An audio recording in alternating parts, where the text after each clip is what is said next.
Putin's general warns nuke launchers and hypersonic missiles are ready for action amid fears of Ukraine invasion. Vladimir Putin's general has warned Russia's nuke launchers and hypersonic missiles are ready for action, further fueling fears of an invasion of Ukraine. Chief of General Staff of the Russian Armed Forces Valery Gerasimov said more than 95% of Moscow's ground-based strategic nuclear forces are kept in constant readiness for combat use. General Valery Gerasimov has warned Russia's nuke launchers and hypersonic missiles are ready for action. Credit, AP. He also warned that Russia is ready to combat any provocations by Ukraine and Donbas during a briefing on Thursday with military ambassadors of foreign states. The general said the strategic missile forces are being re-equipped with modernized complexes, while the next launchers of the Avangard missile system are being prepped for combat use, reports TASS. Gerasimov said, another nuclear-powered ballistic missile submarine Bulava will soon be introduced into the combat composition of the naval strategic nuclear forces. He added that the modernization of strategic missile carriers of the aviation strategic nuclear forces will ensure their use of modern high-precision long-range missiles.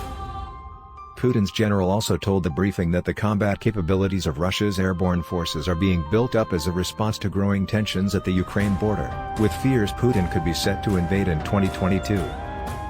He said that 2 airborne assault regiments have been formed this year, with unmanned aviation units being created. Hypersonic missiles are also be readied, with tests of the Zircon shipborne missile system being successfully completed, Gerasimov said. It comes amid mounting tensions between the West and Moscow over a potential invasion of Ukraine, with growing fears war could break out. Last week U.S. intelligence detected 175,000 Russian troops on the border with Ukraine as fears of a potential invasion in early 2022 are mounting. Meanwhile, Moscow claimed its fighter jets intercepted a U.S. spy plane that was flying over the Black Sea. Russia has denied that it plans to attack Ukraine. Kiev's allies have always pledged to support them, but intervening against Russia could risk spiraling into a conflict that could explode into World War III. Russia has been demanded Ukraine not join NATO and raged that the US must stop all military activity in the region. Ukraine commanders have warned that a Russian invasion would overwhelm the country without help from the West. General Kirill Budanov, head of Ukraine's military intelligence service, said, unfortunately, Ukraine needs to be objective at this stage. There are not sufficient military resources for repelling a full-scale attack by Russia if it begins without the support of Western forces. But it's reported Britain and her allies are ready to use force to stop Russia invading Ukraine, despite warnings it would lead to the worst conflict since World War II. Defense Secretary Ben Wallace said the crisis was a key test of the West's resolve to rein in Vladimir Putin. On a visit to Denmark yesterday, Mr. Wallace said, "This is an international effort to persuade President Putin not to use those troops to invade or threaten the sovereignty of Ukraine. And that international effort includes everything from diplomatic, economic, and potentially defense capabilities to try and make sure it deters any aggression."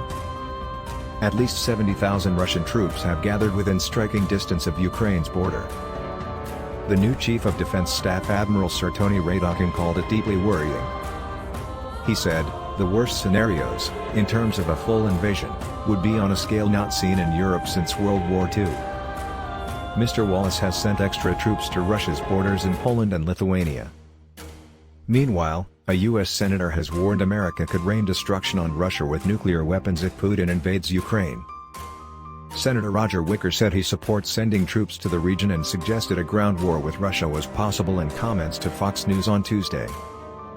Military action could mean that we stand off with our ships in the Black Sea and we rain destruction on Russian military capability, Wicker said. We don't rule out first-use nuclear action, we don't think it will happen, but there are certain things in negotiations, if you are going to be tough, that you don't take off the table. But the Russian embassy in Washington hit back at Wicker's remarks, branding his suggestion that the U.S. should consider using nuclear weapons against Moscow in the event of invasion as irresponsible. Such statements are irresponsible, the statement, posted on Facebook, said. We advise all the unenlightened to read the joint statement of the Presidents of Russia and the United States of June 16, 2021 thoroughly. This document reaffirms the two countries' commitment to the principle that a nuclear war cannot be won and must never be fought. Wicker's comments came after a 2-hour call between President Joe Biden and Putin, in a bid to de-escalate tensions during which the US president threatened sanctions over the situation with Ukraine.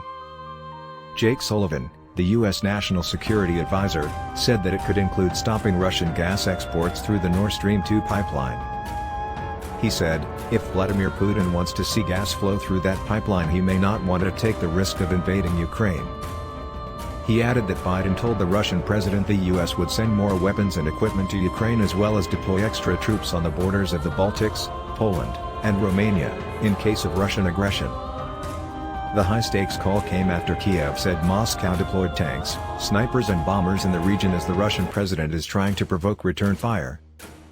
Ukrainian Defense Minister Alexei Reznikov told CNN there would be a really bloody massacre if Russia decides to invade Ukraine and warned that really bloody massacre.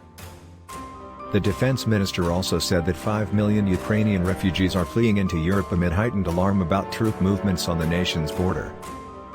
Meanwhile, an expert fears Putin mobilized troops on the Ukraine border while the US was distracted, and the crisis in Eastern Europe could escalate further as Russia displays its military intention. Isabel Sawkins, a research fellow at the Henry Jackson Society, told The Sun, Vladimir Putin has seen this as an opportunity to either station more troops or conduct more hypersonic missile tests because he knows the West has been distracted. Moscow has ramped up war games in recent weeks, and officials claim to have successfully tested its high-speed Zircon hypersonic weapon, with state media reports that Russia has increased its military cooperation with China. Vladimir Putin's forces reacted by annexing the region of Crimea from Ukraine, a move which was widely condemned by the West. The conflict then spiraled when pro-Russian groups in eastern Ukraine then took up arms against the state. Putin's forces then launched a military incursion into these regions as they gave their support to the rebels. Defense Secretary Ben Wallace has sent extra troops to Russia's borders in Poland and Lithuania. Credit, Rex.